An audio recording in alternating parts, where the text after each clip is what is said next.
अब अपने एक्सपर्ट से ये जानते हैं कि आपको अभी ट्रेड के मौके कहां पर मिल रहे हैं। लेकर आएंगे क्लोजिंग ट्रेड्स।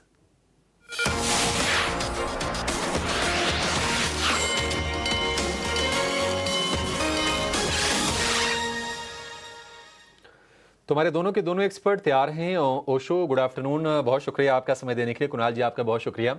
ओशो, शुरुआत आपसे करेंगे। बताइए आज आपके ट्रेड्स क्या हैं, कहां पर आपका कन्विक्शन आ रहा है? Very good afternoon Abhishek ji. दो बाई का ही रिकमेंडेशन है मेरा, बिकॉज अभी जब तक मार्केट एक साइडवेज ट्रेंड में है तब तक मुझे ज्यादातर बाइंग के ही कॉल्स देखने को मिलते हैं। तो पहला जो रिकमेंडेशन है बाई की तरफ वो है एलआईसी हाउसिंग फाइनेंस। इस काउंटर में अगर हम कल देखें तो काफी स्ट्रॉन्ग ब्रेकआउट देखने को मिला था। आज एक सबड्यूड या फिर बोल सकते हैं म्यूटेड ट्रेडिंग सेशन देखने को मिल रहा है, बट ओवरऑल टेक्निकल सेटअप काफी स्ट्रॉन्ग है। कंसोलिडेशन के बाहर निकला है काउंटर, तो यहाँ से सस्टेनेबल बाइंग बिल्कुल देखने को मिल सकती है। सो एलआईसी हाउसिंग फाइनेंस पे बाई की सलाह है। करंट लेवल्स पे 670 तक के टारगेट्स हमें एक्सपेक्टेड है शॉर्ट टर्म में। एंड वहीं शॉर्ट टर्म ट्रेडर्स को एडवाइस है 620 का स्टॉप लॉस मेंटेन रखने की। सेकेंड काउंटर जिसमें एक अच्छा कंसोलिडेशन ब्रेकआउट है वो है फार्मा सेक्टर से सन फार्मा।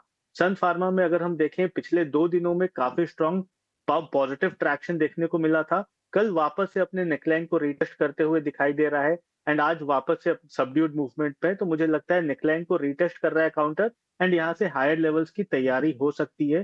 तो सन फार्मा में बाई का रिकमेंडेशन है करंट लेवल्स पे 1680 का स्टॉप लॉस मेंटेन करना है। एंड शॉर्ट टर्म में 1750 तक के टारगेट्स देखने को मिल सकते हैं। ये ओशो के पिक्स की अगर बात करें तो एलआईसी हाउसिंग फाइनेंस और दूसरा सन फार्मा, दोनों पे ही जो है बाई की राय है, तो उस पर भी हमारी नज़र रहेगी। लेकिन कुणाल, आपके क्या रहेंगे टेक्निकल पिक्स? तो दो कॉल रहेंगे। फर्स्ट रहेगा अगेन फार्मा स्पेस में से, और मुझे लगता है जो स्टॉक यहाँ से एक अच्छा खासा मूव देना चाहिए वो है डॉक्टर रेड्डी। तो डॉक्टर रेड्डी ने अपना जो रीसेंट करेक्शन था वो कंप्लीट कर चुका है, और यहाँ से मुझे लग रहा है कि अच्छी रैली आनी चाहिए स्टॉक में। सो यहाँ पे बाय की सलाह रहेगी। 1268 के आसपास करंटली स्टॉक ट्रेड कर रहा है कैश में। सो आप करंट लेवल्स पे उसको बाय कर सकते हो। और स्टॉप लॉस आपको रखना रहेगा डाउन साइड पे 1230 का, और अप साइड पे मैं जो टारगेट देख रहा हूँ वो है फर्स्ट 1290 और सेकेंड है 1310 का। सो डॉक्टर रेड्डी मेरी पहली पसंद रहेगी, जो कि बाय साइड पे रहेगी। सेकंड स्टॉक है जहाँ पे मेरा व्यू नेगेटिव है पूरे स्पेस पे, और मुझे लगता है कि जो ओवर स्ट्रेच रैली हुई थी डिफेंस के स्पेस में, यहाँ पे और भी सेलिंग प्रेशर रहेगा। तो कोई भी बाउंस मिले वो एक अपॉर्चुनिटी रहेगी डिफेंस में डाउन साइड प्ले करने के लिए। सो यहाँ पे जो शॉर्ट टर्म वीकनेस मुझे दिखाई दे रही है जो काउंटर में, वो है BEL, भारत इलेक्ट्रॉनिक्स। एंड यहाँ पे हमने देखा है कि स्ट्रक्चर दिन बर दिन वीक होते जा रहा है, एंड स्टॉक एक लो टॉप लो बॉटम बना रहा है। जो रिसेंट स्टॉक अपने 20 DMA को ब्रेक किया है उसके नीचे ही सस्टेन कर रहा है, और यहाँ से सेलिंग प्रेशर और भी बढ़ेगा। सो BEL पे सेल की सलाह रहेगी। स्टॉप लॉस आपका रहेगा 413 का अपसाइड पे, और डाउन साइड पे मैं जो टारगेट देख रहा हूँ वो फर्स्ट है 396 और सेकंड टारगेट है 389 का। ये बिल्कुल DRL पे खरीदारी की राय है। एक और फार्मा पिक आई है और BL की जो है सेल रेटिंग आई है। डायरेक्टर साहब एक बार क्लोजिंग ट्रेड में ये जो है सेगमेंट भी बता दें। BL के कुणाल के जो है ये पिक है, तो इसको भी एक बार स्क्रीन पे फायर करते हैं तो हमें दर्शकों को पता रहेगा कि कहाँ पे एक्शन लेना है। ये सेल का कॉल है, याद रखिएगा। Target price 396, 389, stop loss 413। Kunal, Osho, आप हमारे साथ अभी बने रहें। एक छोटा सा हम ब्रेक लेने वाले, लेकिन देखिए ब्रेक के उस पार दो खास रिसर्च आने वाले हैं। एक कैपिटल गुड सेगमेंट में आने वाला है कि यहाँ से क्या वैल्यू और बढ़ेगा, और DLF की री एंट्री हुई है मुंबई मार्केट्स में, तो उस पर भी एक खास रिसर्च आएगा। लेकिन आप हमारे साथ जुड़े रहे। एक जल्द से हम आते एक छोटे से ब्रेक से।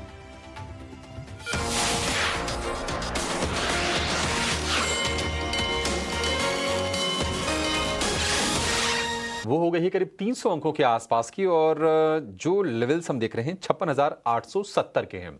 हमारे दो एक्सपर्ट तैयार हैं। आज बाजार पर सबसे ज्यादा प्रेशर बनाया है आईटी शेयरों ने। आईटी इंडेक्स करीब 1% नीचे, और सरकारी बैंकों के अगर इंडेक्स की बात करें तो वहां पर भी हम देख रहे हैं कि करीब करीब 0.25% के आसपास की कमजोरी पर कारोबार होता हुआ दिख रहा है। सरकारी बैंक वैसे अच्छे मोमेंटम में थे। SBI हो या फिर PNB, BOB, केनरा बैंक, ये सारे के सारे शेयर चल रहे थे। लेकिन आज हम देख रहे हैं कि जर्नी थोड़ी सी हॉल्ट होती हुई दिख रही है। इस वक्त अगर हम निफ्टी के गेनर्स की बात करें तो कंजम्पशन वाले शेयर थोड़े से आपको ऊपर दिखेंगे। टाटा कंज्यूमर 2% की तेजी के साथ लीड कर रहा है। टाइटन, हीरो मोटो जैसे शेयरों में भी आज के सत्र में तेजी है और ट्रेंट भी करीब आधे पौने % के आसपास की मजबूती के साथ कारोबार करता हुआ आपको दिखेगा। लेकिन इंश्योरेंस स्टॉक्स में एक राय चाहिए एसबीआई लाइफ के शेयर पर। करीब 1.25% के आसपास की कमजोरी एसबीआई लाइफ के शेयर में हमें दिख रही है। कुणाल जी, एसबीआई लाइफ क्या यहाँ पर आप प्रेशर और बनते हुए देख रहे हैं एसबीआई लाइफ में? शॉर्ट करें या फिर अवॉइड करें इसको? अगर आप देखोगे तो आज के ट्रेडिंग सेशन में स्टॉक का जो 20 डीएमए 1829 वहां से हमने रिजेक्शन देखा हुआ है। एंड अगर वो निकलता है वापस तो एक नई तेजी आना स्टार्ट हो जाएगी। सो ओवरऑल मुझे सेटअप अच्छा लग रहा है। लॉन्ग टर्म चार्ट्स पे स्टॉक में स्ट्रेंथ क्लियर कट विजिबल है। बट मुझे लगता है कि डिप्स का वेट करिए बाय करने के लिए, क्योंकि शॉर्ट टर्म बेसिस पे अगर मार्केट खराब होते हैं तो यहाँ पे भी एक डिप आ सकती है। तो मैं लार्जर टर्म व्यू पे अभी भी पॉजिटिव हूँ स्टॉक पे। मुझे लगता है कि जो डाउन साइड 1740 1750 का सपोर्ट है, बहुत ही स्ट्रॉन्ग सपोर्ट है। वो डिप्स को यूटिलाइज करे बाय करने के लिए। करंट लेवल्स पे कोई ट्रेड की सलाह नहीं रहेगी।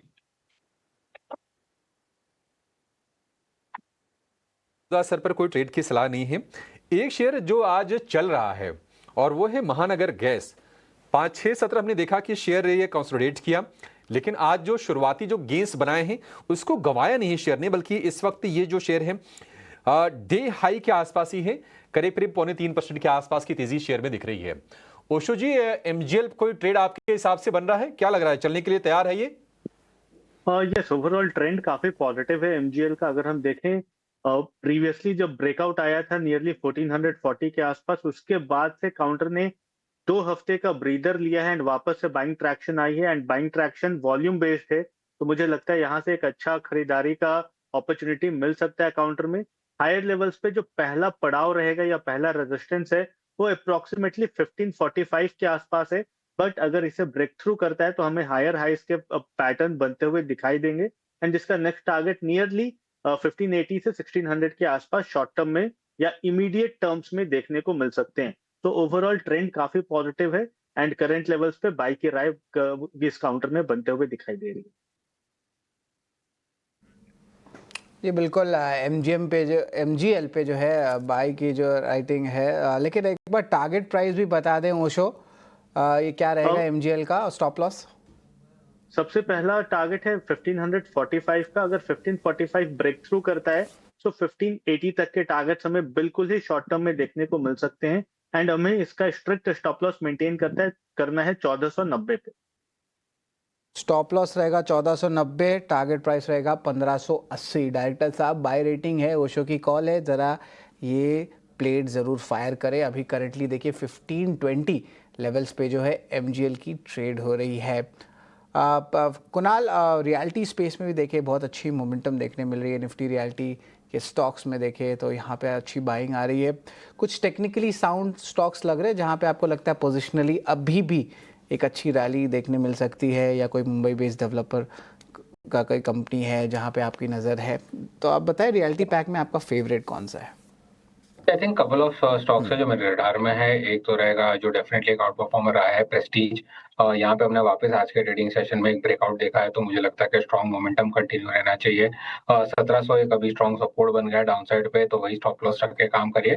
हायर लेवल्स पे 1810 से लेके 1840 तक के टारगेट्स प्रेस्टीज में आ सकते हैं। सेकंड काउंटर है जहाँ पे मुझे लगता है कि बुलिश मोमेंटम कंटिन्यू रहना चाहिए। यहाँ पे डिप्स पे बाय करने की सलाह रहेगी, वो है मैक्रोटेक डेवलपर्स लोडा।